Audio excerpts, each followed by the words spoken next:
If we see any Nigerian soldiers, we should tell them that we are from the. Oh, they told you people. They told them. I was told along with my cousins. If you see a Nigeria Nigerian soldier let them be accompanied. that they are going from village to village, killing us. Oh, You understand? That if we must survive, we must deny being Igbo. You understand? So that is what I can tell you as a witness. And of course, the other one is historical. And what is that? You know, I personally have made a video condemning the police officer who told a traveler who came from UK that if you happen to be an Igbo man, I would have detained you. Okay, a lot of people are condemning this man, but this is becoming something unusual because a lot of people at this moment are thinking that the police officer is the problem. I've listened to so many people's analysis, and the policeman is not the problem. Yes, what he said is wrong. We have condemned him. But the policeman is not the problem. The reason why some persons don't like me is because I don't focus on the result of something. I focus on the causes or the cause of something, where the problem started, not the result. Because everything we are seeing today is as like the result of something that happened in the past and what is actually going on. Because if we crucify this man, we not solve this problem.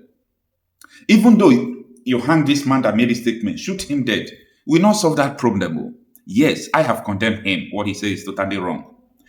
Now, even though we say let us start from the police architecture, the present IG of police, is he supposed to be the Inspector General of Police?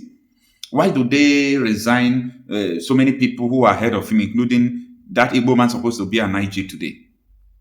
Why is Igbo man not the IG today? Who is supposed to be the Inspector General of Police? Why is he not the Inspector General of Police? So if you want to kill that man, if you want to crucify the man, despite what he has done is not good, okay? Everybody, we have condemned him, yes. But let us condemn the root cause of this problem. Shore made a statement last 2 years, and they nearly, beheaded him. They were coming for his head. He said, for Igbo man to survive, Nigeria has to be, divided. Nigeria has to break. That was his last statement, he said. For Igbo man to survive in Nigeria, Nigeria has to break. He made that statement not because he himself wants Nigeria to break, no. He made the statement because he has seen that Nigeria is against the Igbos. Yeah. And Igbos are not the first people or the only nationality that are experiencing something like this in the world. In Germany, in London, in so many parts of the world, wherever they see Jewish people, I'm talking about the people in Israel today Israel, okay? Once you mention Jewish people, these Arab extremists, they will not use it here to see you. They will come after you. They want to kill you because you are a Jew. My father told me some stories. Okay, my father came from a federal constituency in Delta State. Okay, he told me so many stories about this issue of Igbos in Nigeria. He told me even how he escaped, but before and after the war, he told me stories of all this kind of hatred and all these things. And I was also listening to this senator representing the North, Senator Nedimoko, who said that while he was growing up, he was told to deny that he's not an Igbo man, for him to secure his life, for him not to be killed. This is the current senator narrating his life story for you. We were told to deny that we are not Igbos so that they will not kill us. It has not ended. Who is supposed to be Nigerian president today? He's supposed to be an Igbo man. Tinubu did not win that election. Whether you drag it from here to eternity, everybody knows Tinubu did not win that election. Okay, the election was rigged, manipulated, and the judiciary stamped it. So don't just look at this policeman. Look beyond this policeman. Beyond this policeman, there are a lot of things that people should talk about. Once it is all about Igbos, something different will take place. Look at the kind of money federal government are giving Boko Haram. In the budget of Borno State, they budgeted 12 billion for Boko Haram. Every year budget for Boko Haram. Look at the things that are going on. But someone stood up and said, this nonsense must stop. I have to agitate that my people should be free from all these things. We can't, be in the same marriage with all these extremists with different ideology. He called them Janjaweed. I'm talking about Nnamdi Kanu. He was sentenced to life imprisonment. They took him from Abuja to Sokoto. From Abuja to Sokoto. Have you seen any Hausa or Fulani man after judgment in Abuja or after judgment they did not, they will bring the person to Enugu to stay.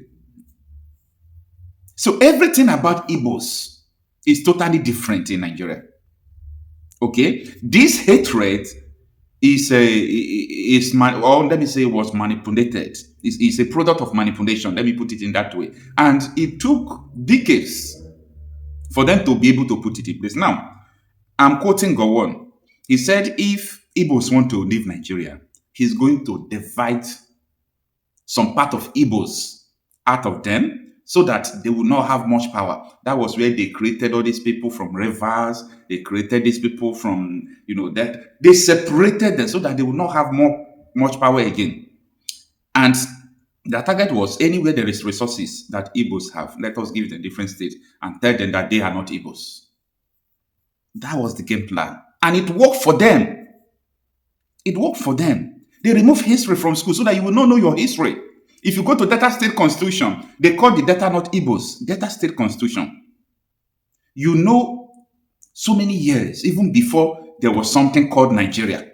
Okay? Before there was something called Nigeria, you belongs to a particular place. But Nigeria came, Nigeria told you are not this, you are not that, you are this, you are that, and that is what you parade. So, Nigeria has an Igbo hate problem, and it's not going to end. This is a generational problem. It's a problem of eternity. Now, back to the issue of whether partitioning or division of Nigeria. I was listening to Senator Sheung from Kaduna State. He was saying that a lot of people who are clamoring that Nigeria should be divided, that Igbo man in Kano is progressing, Igbo man in Sokoto is progressing, Igbo people in Lagos, Abuja, they are progressing. That if they divide the country, you are telling these people who are progressing to come back and just stay in their country. That was where I said, oh, common sense is not common. This man missed the point totally. We are alive now when they divided Yugoslavia. You understand? The partition Yugoslavia, all this Bosnia and Herzegovina, all these countries there. It was a product of Yugoslavia. They divided the country. Do they tell people in Germany, in Italy, because your country have been divided, you have a new country, go back to that place? No, that is not it. Okay? That is not it. So, you see what Sheung is saying? Sheung is saying that if Nigeria is divided, wherever Igbo people are, that they are going to come after them. That is wickedness. That man is wicked. See, okay, let's assume, if they divide Nigeria now, Yoruba people in USA will return home. That is not it. What we are talking about is a territorial integrity, a sovereignty to defend yourself. Imagine if Israel don't have a sovereignty or territorial integrity to always defend themselves. By now, there will be nothing called Israel. They will wipe them out. That is the same thing I'm saying. You understand? We must be able to tell ourselves the truth. Okay? We must be able to tell ourselves the truth. And these people have been able to infiltrate a lot of Igbos as well, to be fighting each other, to fight their brothers. And it is working. It is working. So in summary of what I'm saying, I'm just trying to tell you that what the policeman said is wrong, but people should not focus on that policeman. The problem is beyond the police officer. The problem is beyond the police officer. The problem is something that people don't want to talk about. It's an Igbo problem. Nigeria have an Igbo problem. The earlier we realize this, the better for us. And the only way to solve this Igbo problem is that Nigeria should give every nationality, or even though they said they want to divide this Nigeria into 50, okay? Or they want to put this Nigeria into 50 zones that will have territorial integrity. Let them do it. If you want Nigeria to remain one, every nationality in Nigeria must have territorial integrity. They must have their sovereignty. Even though it's partial sovereignty, they must have it. They must have it. If not, we are wasting our time. It is what they call Hyena hypothesis. You are moving something, you are looking for results. The thing is going, coming back. You will never attain the desired result. That is what we are doing. And time is passing. every day, time is passing, and we think that it is normal. It is not normal. It is not normal. So Nigeria has an Igbo hate problem. It is beyond the police officer that is trending. To a video that is sparking outrage and calls for accountability within the Nigerian police force. In this now viral clip, an officer was seen confronting a driver during a stop and search and threatening him that if he were Igbo, he would have been immediately detained. Let's take a look. I'm leaving now, correct?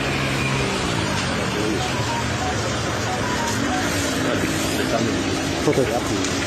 Sorry? I'll do the taxi.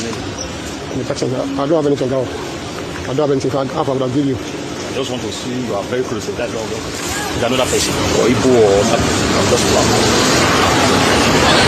I don't get anything, that's why. If I get, I will give you now.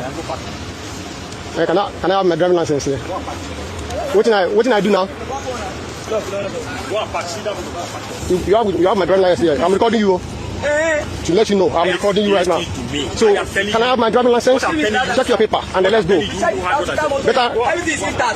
Okay. Don't shout, leave him. I'm going on record. But I've already told you, you have my paper is correct. Everything is there. You are with my driving license. I haven't committed any offense. Okay. Are you okay? Okay. I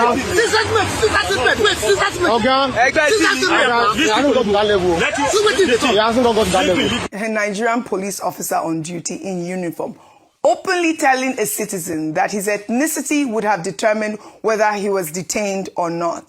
This is not a slip of tongue. That is a window into a mindset. And it is exactly the kind of institutionalized ethnic profiling that erodes public trust in law enforcement. Dr. Bati, your thoughts? Well, first, the Nigerian police force should investigate this. The person was recorded. The identity should not be difficult for the Nigerian police force to establish, because these are the persons who discredit that institution and who cause division within the Nigerian society. It's called the Nigerian police force. It's a police force for all Nigerians, whether the person is on a highway to Ibadan or whatever highway it is. And the man also spoke Yoruba. Perhaps he's a Yoruba person, now saying that he would slap the person and that he would, would have detained him if he was Igbo. So this officer should be identified and sanctioned. The present Inspector General of Police has been calling for professionalism. And he has been saying during this election season, there will be a lot of professionalism. Now, this is somebody who has to be disciplined. The police force has a disciplinary committee. Number 3 is that during NSAS, one of the demands of the protesters was that all these policemen should be subjected to psychiatric tests. There was some motion in that direction. Some people, I think in the Special Anti-Robbery Squad, they were taken to Abuja. They said they would be, but even if they did at that time, that is a program that should be sustained.